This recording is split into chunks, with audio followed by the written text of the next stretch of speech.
Worth it nga bang bumili ng prepaid load gamit ang GCash? Yan yung pag-uusapan natin sa video na to guys.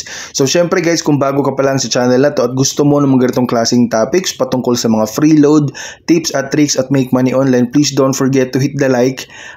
Mag-subscribe na rin kayo at pahit na rin ng notification bell para lagi kang updated sa mga video tutorial natin. So guys, login muna tayo dito sa GCash natin. Okay, so as you can see guys, meron akong 7,302. So share ko lang sa inyo guys na way back 2019 up to 2022 ata, si GCash nagkaroon sila ng referral promo. O referral promo. So ang ginagawa ko kasi dati guys, dito sa YouTube channel ko, nilagay ko yung link ko. No? Tapos sinare ko na rin sa mga Facebook friends ko, tsaka sa mga Facebook groups, yung link ng GCash ko. Ang nangyayari kasi nun guys, every time na may taong magre-register sa GCash, automatic, kapag ginamit mo yung referral code, meron sila matatanggap na 50 pesos. Okay, 50 pesos. Sobrang daming taong nagkaroon ng 50 pesos guys at kumita talaga ng sobra or napakalaki-laki. So ngayon, ano nga ba ang nangyari sa GCash? Okay? So, yung disadvantage.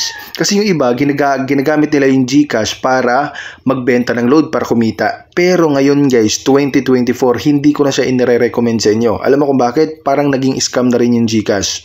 Tingnan nyo kung magpapaload tayo dito sa GCash guys, ayan, punta tayo dito sa load tapos try nating mag-load So, hintayin muna natin dahil parang sobrang hina yung wifi natin.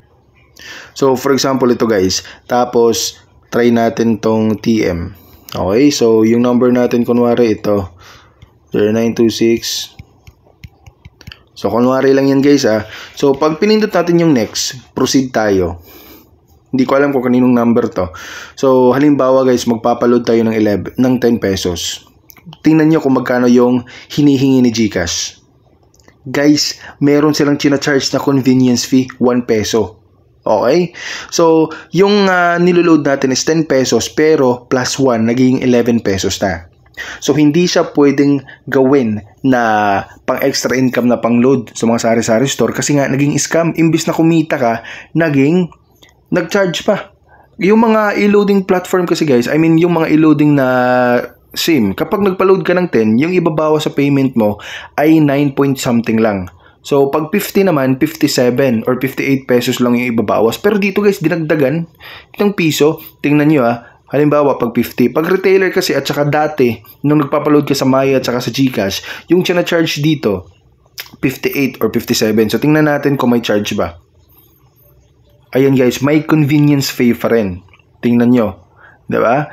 50 pesos plus 151 na. Kaya scam tong GCash na to. Alam mo, dati nung nagkaroon sila, punta tayo sa calculator guys Punta tayo sa calculator. So dito guys, malalaman nyo kung gaano ka-scam tong si GCash. So dati diba, every time na merong magre-register, binibigyan nila ng 50 pesos. So ngayon guys, promo yun nila pero binabawi nila yung nagastos nila sa lahat ng mga nagkaroon ng referral na binibigyan na natin 50. So halimbawa may 1 milyon or sabihin na natin 1 milyon. 1 milyon na tao na binigyan nila ng 50 pesos. So gumastos si GCash ng 50 million guys. Okay, 50 million. So ngayon guys, punta tayo sa Google. Okay? Ang sabi dito, GCash active users 2024, meron daw silang 75 million active users. Okay? 75 active users. Lahat, imagine guys, lahat ng yun, bumili ng load. Okay? Bumili ng load guys Yung 75 million guys, bumili ng load. Ng tig peso. Guys, isang araw. Diba? Yung 75 million na yun, pag bumili ng load, may charge na 1 peso, diba? Kumita agad si GCash ng 75 million pesos. Guys, ilang tao yung papaload sa isang araw? Diba? Diba? Nakita niyo yung logic? Scam sa GCash guys. Yung e-loading platform, wag na wag yung gagamitin dahil may charge. Lugi tayo dun. Okay? Imbis na kikita tayo, lugi tayo. Kahit magpatong pa kayo, lugi pa rin tayo. Kasi, dati, kapag nagpa-load ka ng 50, yung binabawas ay 3 pesos. So, kapag 50, yung ibinabawas ay, 3 pesos. Mali pala ako kanina, no? So, tapos, pag dinagdagan pa natin ng 3 pesos, yung kita natin, guys, di ba, may pinapatong tayo na 3 pesos. So, 47. So, parang 6 pesos yung kita natin. 'di ba? Kasi yung nabawas 3 pesos plus charge.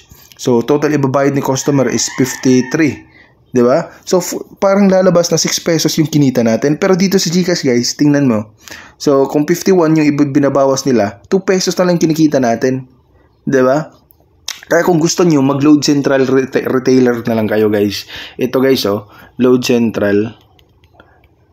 Ito, loadcentral.net. Ito yung e-loading platform na ginagamit ng coins.ph. Ito yung number 1 e-loading platform dito sa Pilipinas.